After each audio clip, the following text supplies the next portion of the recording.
Hello friends, मैं RB Yadav स्वागत करते हैं आप सभी का इस नए वीडियो में। दोस्तों, बहुत सारे बच्चे कमेंट के माध्यम से हमें बोल रहे हैं कि सर त्रिकोणमिति तो पढ़ते हैं, लेकिन सर जो है साइन 0 डिग्री का वैल्यू क्या होगा, साइन 30 डिग्री का वैल्यू क्या होगा, यानी कि थीटा का वैल्यू सर हमें याद नहीं रह पाता है, याद करते भी हैं तो भूल जाते हैं। तो दोस्तों, इस बात के लिए टेंशन लेने की हल्का भी ज़रूरत नहीं है।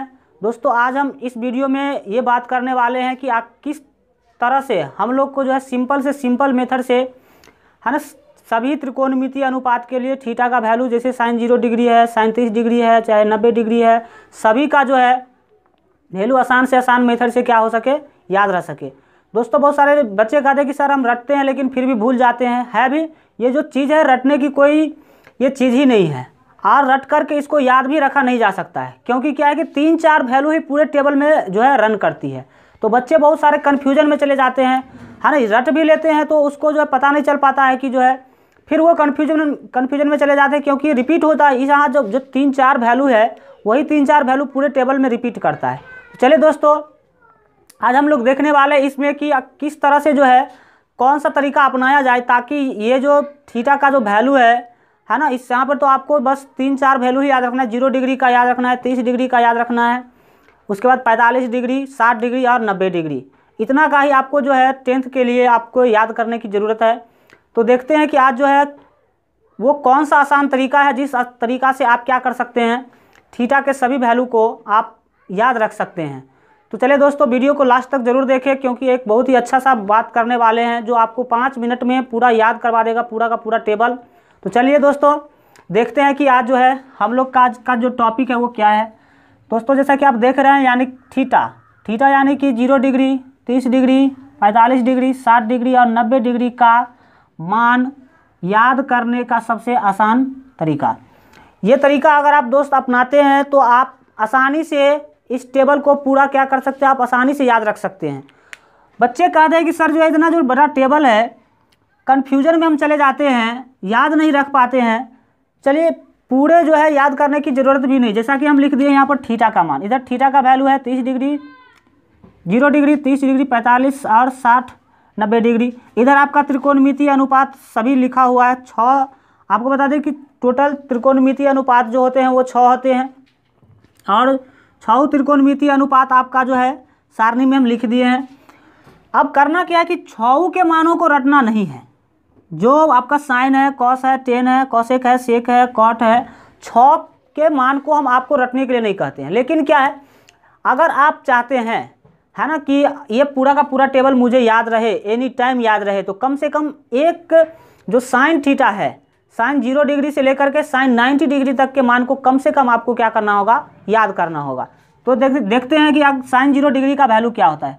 दोस्तों, जैसा कि आप सभी जानते होंगे कि साइन 0 डिग्री का जो वैल्यू होता है वो 0 होता है। साइन 30 डिग्री, साइन 30 डिग्री का जो वैल्यू होता है वो 1/2 होता है। इसके बाद साइन 45 डिग्री का जो वैल्यू होता है दोस्तों वो 1/√2 होता है। इसके बाद साइन 60 डिग्री का वैल्यू जो होता है वो √3/2 होता है। एवं साइन 90 डिग्री का जो वैल्यू होता है दोस्तों वो 1 होता है। आपको बता दें दोस्तों कि अगर आप चाहते हैं कि आपको ये पूरा टेबल याद रहे तो कम से कम साइन का सभी वैल्यू आपको हमेशा क्या करना होगा, याद रखना होगा। ये कहे तो रट लेना होगा। बहुत सारे लोग इसके बारे में भी बहुत सारा बात करते हैं कि 4 से भाग दीजिए, अंडर रूट कर दीजिए, उस सब लफड़ा में नहीं जाना है। सिंपली आप क्या कर लेना है आपको कि कम से कम आप 6 का रटना नहीं चाहते हैं तो कम से कम आप किसका वैल्यू याद रख ले, कम से कम साइन का 5 वैल्यू क्या कर ले, याद कर ले। अब साइन का 5 वैल्यू अगर आपको याद हो जाता है तो बाकी का हमारे ऊपर गारंटी है कि आप बाकी का ऐसे ही आपको क्या हो जाएगा, याद हो जाएगा, उसको रटने की ज़रूरत नहीं है। चलिए, अब देखते हैं कि आखिर हम कॉस का वैल्यू जो है कैसे याद करेंगे। कुछ करने की ज़रूरत नहीं है, साइन के वैल्यू को क्या करेंगे, उल्टा यानी कि कर देंगे। जैसे मान लीजिए ऐसा, ये अभी मार्केट आपको दिख रहा है ऐसा, इधर से अभी आपको सीधे क्या कर देना है, इसको ऐसे घुमा देना है। यानी कि जो एक सबसे लास्ट में है, यानी कि जो वैल्यू साइन 90 डिग्री का होगा वही वैल्यू कॉस 0 डिग्री का होगा। यानी कि क्या करना है, इधर से डायरेक्ट लिखना चालू करना है। सबसे पहले कौन है दोस्तों, इधर देख रहे हैं आप, सबसे पहले इधर है 1, तो हमने लिख दिया कॉस के जगह पे 1। उसके बाद दूसरे नंबर पर कौन है दोस्तों, √3/2। तो कॉस 30 डिग्री में हम लोग लिख देंगे √3/2। इसके बाद तीसरे नंबर है, और इसी वैल्यू को सेम टू सेम यहाँ पे क्या करना है दोस्तों, लिख देना है। तो इस वैल्यू को हम क्या करेंगे, 1/√2।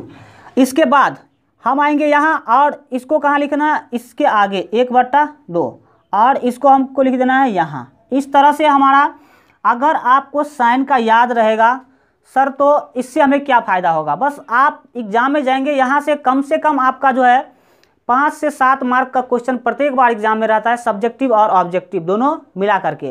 तो ये बहुत ही महत्वपूर्ण होता है, 5-7 नंबर ऐसे भी बहुत महत्वपूर्ण होता है। अगर आप चाहते हैं वहाँ पर हमारा सभी बन जाए, तो क्या करेंगे, कहीं रफ पर क्या करेंगे, साइन का वैल्यू आप लिख लेंगे, और इसके बाद उसको क्या करेंगे, उल्टा कर देंगे, तो वही आपका किसका वैल्यू हो जाएगा, कॉस का। तो साइन और कॉस आपको ऐसे ही क्या हो गया दोस्तों, याद। अब बात आती है टेन का, कि टेन का वैल्यू हम कैसे याद करें। दोस्तों आप सभी जानते होंगे एक फार्मूला होता है, tan थीटा बराबर sin थीटा बट्टे कॉस थीटा। आप सभी जानते हैं कि एक फार्मूला होता है tan थीटा बराबर sin थीटा बट्टा कॉस थीटा। यानी कि अगर आप tan थीटा का वैल्यू निकालना चाहते हैं, तो आप sin थीटा के वैल्यू को cos थीटा के वैल्यू से क्या करें दोस्तों, भाग दें। अगर tan थीटा का वैल्यू निकालना चाहते हैं, तो sin थीटा के वैल्यू को cos थीटा के वैल्यू से क्या करेंगे दोस्तों, हम लोग भाग देंगे। तो जैसे दोस्तों हम देखना चाहते हैं कि tan 0 डिग्री का वैल्यू क्या होगा। सबसे पहले हम निकालना चाहते हैं tan 0 डिग्री का वैल्यू। तो अभी आपको बताए हैं कि tan थीटा का वैल्यू निकालने के लिए sin थीटा के वैल्यू को क्या करेंगे दोस्तों, cos थीटा के वैल्यू से भाग देंगे। तो हमको अगर tan 0 का मान चाहिए, तो sin 0 के वैल्यू को cos 0 के वैल्यू से क्या करना होगा दोस्तों, भाग देना होगा। sin 0 डिग्री का वैल्यू होता है 0, और cos 0 डिग्री का वैल्यू होता है दोस्तों 1। अगर आप 0 को 1 से भाग देते तो आपके पास क्या आएगा दोस्तों, 0। इसका मतलब हमारे पास जो tan 0 डिग्री का मान आ जाएगा वो क्या आ जाएगा दोस्तों, 0। tan 0 डिग्री का मान क्या आ जाएगा दोस्तों, 0। फिर हम चलते हैं tan 30 डिग्री का मान निकालने के लिए। किसका दोस्तों, tan 30 डिग्री का मान निकालना अगर हम चाहते हैं, तो हमें क्या करना होगा, sin 30 डिग्री के वैल्यू को, तो sin 30 डिग्री का वैल्यू क्या दिख रहा है दोस्तों, 1/2। sin 30 डिग्री के वैल्यू को भाग देना होगा cos 30 डिग्री के वैल्यू से। तो cos 30 डिग्री का वैल्यू क्या है दोस्तों, √3/2। अगर हम भाग देते हैं 1/2 गुना 2 ऊपर जाएगा, √3 नीचे आएगा, तो ये क्या होगा दोस्तों, 2 से 2 कैंसिल हो जाएगा। मेरे पास जो बचा वो क्या बचा दोस्तों, 1/√3। इस तरह से आपका tan 30 का भी वैल्यू आ गया 1/√3। क्या आया दोस्तों, 1/√3। इसके बाद आप सिमिलरली हम tan 45 डिग्री, tan 60 डिग्री और tan 90 डिग्री का वैल्यू क्या कर सकते हैं दोस्तों, निकाल सकते हैं। तो हमें अगर tan 45 का मान चाहिए, तो हम sin 45 डिग्री के वैल्यू को cos 45 डिग्री से क्या करेंगे दोस्तों, भाग देंगे। आप देख रहे हैं sin 45 डिग्री का वैल्यू और cos 45 डिग्री का वैल्यू दोस्तों क्या है, सेम है। यानी कि सेम चीज़ को सेम चीज़ से, सेम नंबर से क्या करना, भाग देना है। और सेम नंबर को सेम नंबर से भाग देते हैं तो हमेशा भागफल क्या आएगा दोस्तों, 1 आएगा। इसके बाद हम चलते हैं tan 60 डिग्री का वैल्यू निकालने के लिए। अगर हम tan 60 डिग्री का वैल्यू निकालना चाहते हैं, तो हमें क्या करना होगा, sin 60 के वैल्यू को cos 60 के वैल्यू से क्या करना होगा दोस्तों, भाग देना होगा। तो √3/2 ये वैल्यू आपका sin 60 का, और cos 60 के वैल्यू से आपको क्या करना होगा दोस्तों, भाग देना होगा। भाग को बदलेंगे गुना में, और ये 1/2 जो है वो क्या हो जाएगा, 2/1, और 2 क्या होगा दोस्तों, आपका कैंसिल हो जाएगा। आपके पास क्या बचा, √3। इसका मतलब √3 क्या होगा दोस्तों, tan 60 डिग्री का वैल्यू होगा। चलिए दोस्तों आप देखते हैं कि tan 90 डिग्री का वैल्यू क्या होगा। अगर हम tan 90 डिग्री का वैल्यू निकालना चाहते तो sin 90 के वैल्यू को cos 90 के वैल्यू से क्या करना होगा दोस्तों, भाग देना होगा। sin 90 का वैल्यू है 1, और cos 90 का जो वैल्यू है दोस्तों वो क्या है, 0 है। अगर हम 1 को 0 से भाग देते हैं तो क्या आएगा दोस्तों, हमें 1, यानी कि ये बट्टा वाली संख्या है दोस्तों। आप लोग परिमेय संख्या का परिभाषा तो जरूर पढ़े होंगे। परिमेय संख्या के परिभाषा में आप लोग क्या पढ़े हैं कि जिस संख्या को हम P/Q के रूप में लिख सकते हैं, और वहाँ क्या होना चाहिए, P और Q पूर्णांक होना चाहिए, लेकिन Q not equal to zero होना चाहिए, यानी कि क्यू यानी कि हर जीरो के बराबर कभी भी नहीं होना चाहिए। और यहाँ पर कंडीशन क्या आ रहा है, यहाँ पर कंडीशन हम लोग देख रहे हैं कि क्यू का जो वैल्यू है वो जीरो आ रहा है, यानी कि हर का जो वैल्यू है वो जीरो आ रहा है। और आपको दोस्तों बता दें कि जब कभी भी अगर क्यू का वैल्यू जीरो आ जाए तो उसका कोई भी परिभाषा नहीं होता, और उसका जो हम लोग लिखते हैं अपरिभाषित, और ये अपरिभाषित का क्या है, साइन है। इस तरह से 90 डिग्री का जो वैल्यू आएगा क्या आएगा दोस्तों, अपरिभाषित। अब आप समझ गए होंगे कि अपरिभाषित क्यों कहते हैं, इसको अपरिभाषित इसीलिए कहते हैं क्योंकि यहाँ पर क्या है, क्यू यानी कि हर का वैल्यू जीरो आ रहा है, और जो बट्टे वाली संख्या जिसका हर क्या हो, जीरो हो, उसको हम परिमेय संख्या नहीं लेते हैं, और ये आपका क्या हो जाएगा, अपरिभाषित वैल्यू आएगा। इसके बाद दोस्तों हम चलते हैं सेक कॉसेक थीटा के ऊपर। दोस्तों आप सभी जानते होंगे कि कॉसेक थीटा क्या होता है। आप जानते हैं कि साइन थीटा का क्या होता है दोस्तों, अनुपात P/H, और कॉसेक थीटा का अनुपात क्या होता है दोस्तों, कॉसेक थीटा का जो अनुपात होता है दोस्तों वो होता है H/P। यानी कि आपको कॉसेक थीटा का मान निकालने के लिए कुछ भी नहीं करना है। जैसे देख रहे हैं यहाँ पे P/H किसका है दोस्तों, P/H है साइन थीटा का, और H/P कॉसेक थीटा का जस्ट उसका क्या हो गया दोस्तों, उल्टा, यानी कि H चला गया ऊपर और P आ गया नीचे। तो आपको कॉसेक थीटा का मान याद करने के लिए कुछ भी नहीं करना है। आप साइन थीटा का पहले से मान याद कर चुके हैं, उसको क्या कर देंगे, पलट देंगे। तो सर यहाँ पे जीरो है, जीरो को कैसे पलटेंगे, टेंशन लेने की बात नहीं। आप सभी जानते हैं कि किसी भी नंबर के नीचे हम एक क्या कर सकते हैं, बट्टा के रूप में लगा सकते हैं। तो ये जीरो है, तो ये नहीं समझना है कि इसको कैसे पलटेंगे। जीरो है, जीरो के नीचे आप एक लगाइए, फिर इसको क्या कर दीजिए, पलट दीजिए। तो एक जाएगा ऊपर और जीरो कहाँ आएगा दोस्तों, नीचे। और अभी बताए हैं कि जब कभी भी बट्टा के नीचे जीरो आ जाए तो उसका वैल्यू क्या होता है, अपरिभाषित। इसका मतलब कॉसेक 0 डिग्री का जो वैल्यू होगा दोस्तों वो अपरिभाषित होगा। सेम टू सेम 30 डिग्री में क्या होगा, साइन 30 डिग्री का वैल्यू 1/2, और उसको पलटेंगे तो दोस्तों क्या होगा, 2/1। और हम बट्टा में 1 लिखे या ना लिखे उससे कोई फर्क नहीं पड़ता। इसका मतलब कॉसेक 30 डिग्री का जो वैल्यू होगा वो क्या होगा दोस्तों, 2 होगा। इसके बाद कॉसेक 45 डिग्री में क्या करना है, साइन 45 डिग्री को क्या करना है, पलट देना है। तो √2 चला जाएगा ऊपर और 1 आ जाएगा नीचे, तो इसका वैल्यू क्या हो जाएगा दोस्तों, √2। इसके बाद कॉसेक 60 डिग्री का वैल्यू चाहिए, तो इसको क्या करेंगे दोस्तों, पलट देंगे, साइन 60 के वैल्यू को पलट देंगे। तो √3 ऊपर है और 2 नीचे है, तो 2 चला जाएगा ऊपर और √3 कहाँ जाएगा दोस्तों, नीचे। इसके बाद ये 1 है, साइन 90 डिग्री का वैल्यू क्या है दोस्तों, 1/1 करेंगे, फिर इसको पलटेंगे तो कोई चेंज आने वाला नहीं है। इसका मतलब इसका वैल्यू क्या आ जाएगा दोस्तों, 1। किसका, कॉसेक 90 डिग्री का वैल्यू।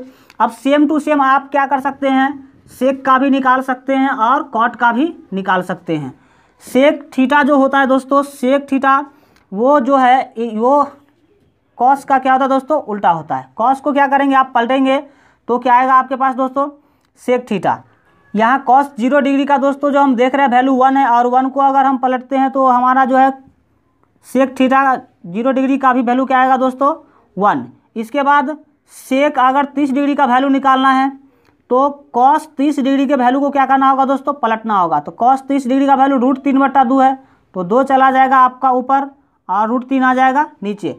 फिर इसी तरह सेक 45 का वैल्यू चाहिए, तो हमको क्या करना होगा, कॉस 45 के वैल्यू को पलटना होगा। तो 1 नीचे आएगा, √2 कहाँ जाएगा दोस्तों, ऊपर। तो √2 आपका क्या हो जाएगा, 1 नीचे में लिखने से कोई फायदा भी नहीं है। इसके बाद हम आते हैं सेक 60 डिग्री। सेक 60 डिग्री का वैल्यू निकालने के लिए क्या करना होगा, कॉस 60 डिग्री के वैल्यू को क्या करना होगा दोस्तों, पलटना होगा। तो कॉस 60 डिग्री को 2 आ जाएगा ऊपर, 1 आएगा नीचे, इसका मतलब 2।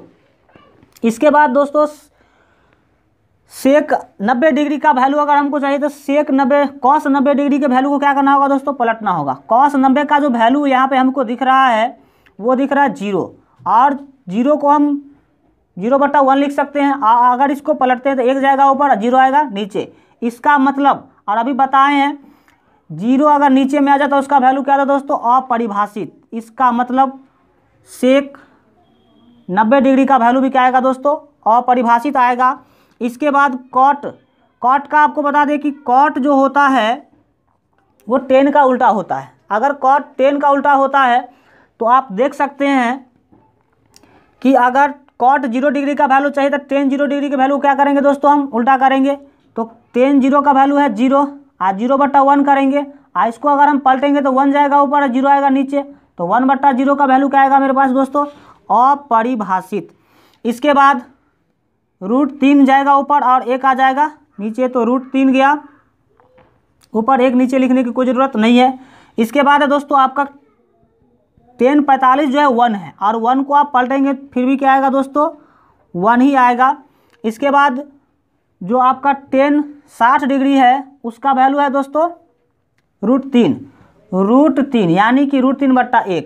एक आप अपने मन से लगाएंगे तो 1 जाएगा ऊपर और √3 आएगा कहाँ दोस्तों, नीचे। तो क्या होगा 1/√3। इसके बाद कॉट 90 डिग्री, कॉट 90 डिग्री का वैल्यू निकालने के लिए हमको क्या करना होगा दोस्तों, 90 डिग्री के वैल्यू को क्या करना होगा दोस्तों, पलटना होगा। तो सर यहाँ पर तो 90 डिग्री का वैल्यू सर अपरिभाषित दिख रहा है। अब आप बताइए इसको कैसे पलटेंगे, कोई टेंशन लेने की बात नहीं है। अपरिभाषित दोस्तों क्या होता है, 1/0 को हम लोग अपरिभाषित कहे थे, इसका मतलब ये अपरिभाषित नहीं है, 1/0 है। और अगर इसको हम पलटते हैं तो 0 जाएगा ऊपर और 1 आएगा नीचे, तो 0/1 का वैल्यू क्या होगा दोस्तों, 0। इस तरह से कॉट 90 डिग्री का जो वैल्यू है दोस्तों कितना आ गया, 0। और पूरा सारणी आपका क्या हो गया, तैयार हो गया बिना रटे हुए। दोस्तों सर इतना जो है करने से फ़ायदा क्या होगा, इतना अगर आप कर लेते हैं तो एग्ज़ाम के अंदर इससे रिलेटेड कोई भी जो क्वेश्चन आएगा तो आप आसानी से बना सकते हैं। जैसा कि आपको हम पहले बताए थे कि साइन का वैल्यू आपको याद रखना है, साइन का वैल्यू याद रहेगा तो साइन के वैल्यू को ही उल्टा देंगे तो वो किसका वैल्यू आ जाएगा, कॉस का वैल्यू आ जाएगा। और इतना सा छोटा सा काम आप क्या कर सकते हैं, एग्ज़ाम में रफ पे क्या कर सकते हैं। और साइन कॉस आ जाने के बाद आप 10 का वैल्यू कैसे निकालेंगे बता दिए। और 3 वैल्यू अगर आप कहीं भी लिख लेते हैं एग्ज़ाम के अंदर भी, ये रफ के ऊपर रफ कॉपी में इस तीनों का वैल्यू लिख लेते हैं तो बाकी तीनों को केवल क्या करना है, पलटना है। और इस तरह से आप एग्ज़ाम में क्या कर सकते हैं, टोटल क्वेश्चन का जवाब दे सकते हैं। आई होप कि आपको वीडियो अच्छा लगा होगा, और अगर वीडियो अच्छा लगा हो तो कृपया वीडियो को लाइक कीजिए, दोस्तों में शेयर कीजिए। और आप अभी तक हमारे चैनल को सब्सक्राइब नहीं किए हैं तो सब्सक्राइब के लाल बटन को दबा करके चैनल को सब्सक्राइब कीजिए, साथ ही बेल आइकन प्रेस कर लीजिए ताकि कोई भी नया वीडियो अपलोड करे तो आपको उसका नोटिफिकेशन सबसे पहले मिल सके। चलिए दोस्तों फिर मिलते हैं किसी नए वीडियो के साथ, तब तक के लिए गुड बाय।